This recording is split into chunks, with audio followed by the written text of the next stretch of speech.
السلام علیکم ورحمۃ اللہ وبرکاتہ۔ میں اپنی ویڈیو سے بنانے سے پہلے میں نے عہد کیا تھا، میں نے فضائل درود پہ کتاب پڑھی ہے، مولانا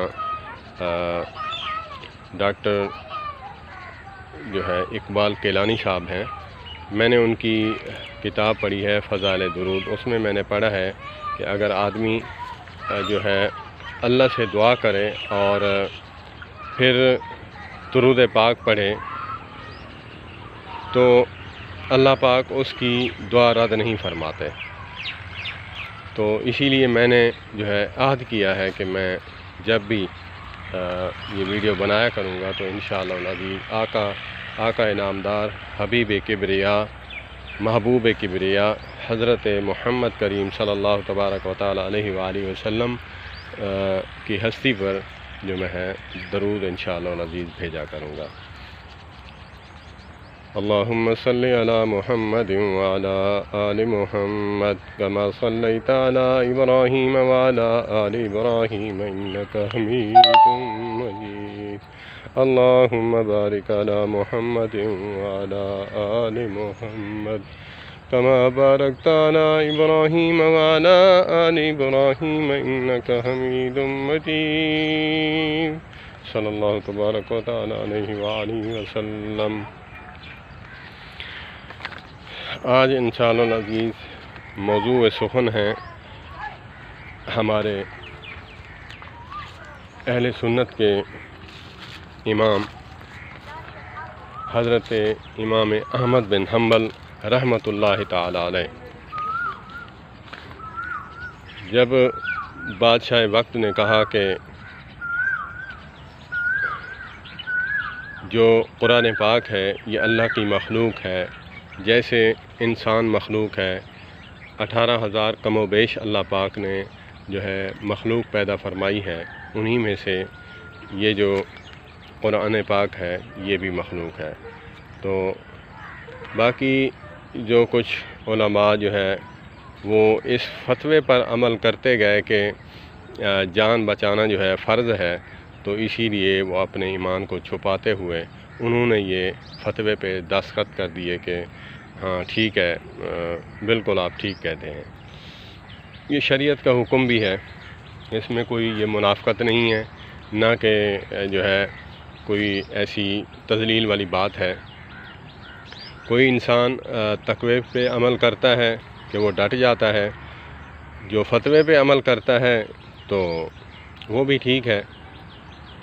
تو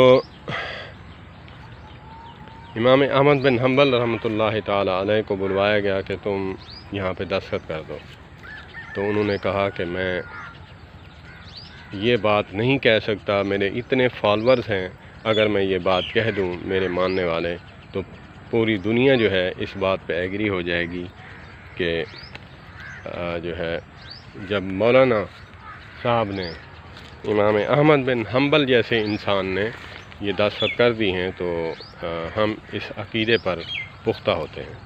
تو اسی لیے انہوں نے کہا کہ میری گردن اتر جائے گی لیکن میں اس پر دستخط نہیں کروں گا۔ تو وہ چلے گئے، تو پھر بادشاہ نے جو ہے وہ بندے بھجوائے، فوج بھجوائی، سپاہی بھجوائے، تو ان کو پکڑوا کر بندے سلاسل جیل میں ڈال دیا۔ تو جب جیل میں ڈالا تو امام احمد بن حنبل کو صبح بھی کوڑے مارے جاتے، شام کو بھی کوڑے مارے جاتے کہ آپ اس پر دستخط کر دو۔ اللہ اکبر! اللہ پاک ان کی قبروں پر کروڑوں رحمتیں نازل فرمائے۔ کیا ایمان تھا کہ کیسے نبی کے ماننے والے ایسے لوگ بھی ہوتے ہیں جو تقوی کے پہاڑ لوگ کہ اپنی جان کی پرواہ نہیں لیکن شریعت کی پرواہ رکھتے ہوئے دستخط نہیں کر رہے۔ میرا تو آج اس بات کو بیان کرنے میں میرے دل کو اتنی تسکین پہنچ رہی ہے، میرا ایمان اتنا جو ہے بڑھ رہا ہے کہ اللہ پاک مزید جو ہے ہر مسلمان کے ایمان کو بڑھائے اس واقعے کی توسط سے۔ تو صبح بھی مار کھاتے، شام کو بھی مار کھاتے، جب نہ مانے تو پھر بلوایا گیا دربار میں، تو پوچھا کہ آپ لکھ دیں، کہا کہ میں نہیں مانوں گا۔ تو پھر وہاں پہ کہتے کہ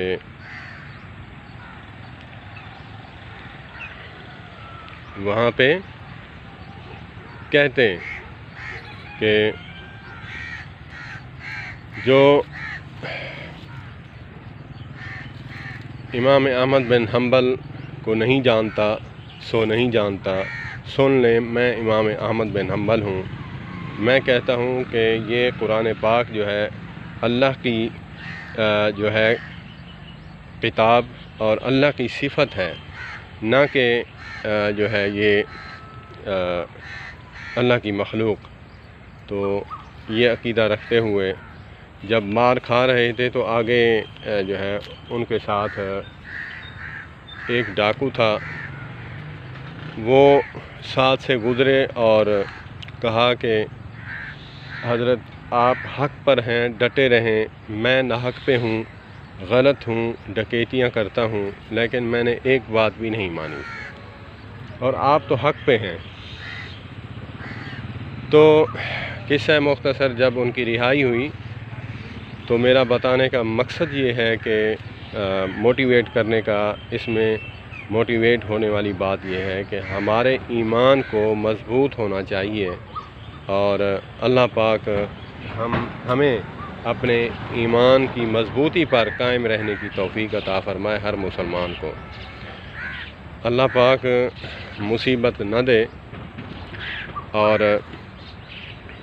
جب اس نے یہ کہا کہ مجھے دیکھیں میری چمڑی ادھیڑ دی ہے، لیکن میں نے نہیں مانا کہ میں نے کہاں پہ ڈکیتی کی، کہاں پہ چوری کی، اور میرے پیچھے ہاتھ کس کا ہے، کس گینگ سے ساتھ میرا تعلق ہے، میں نہیں مانا۔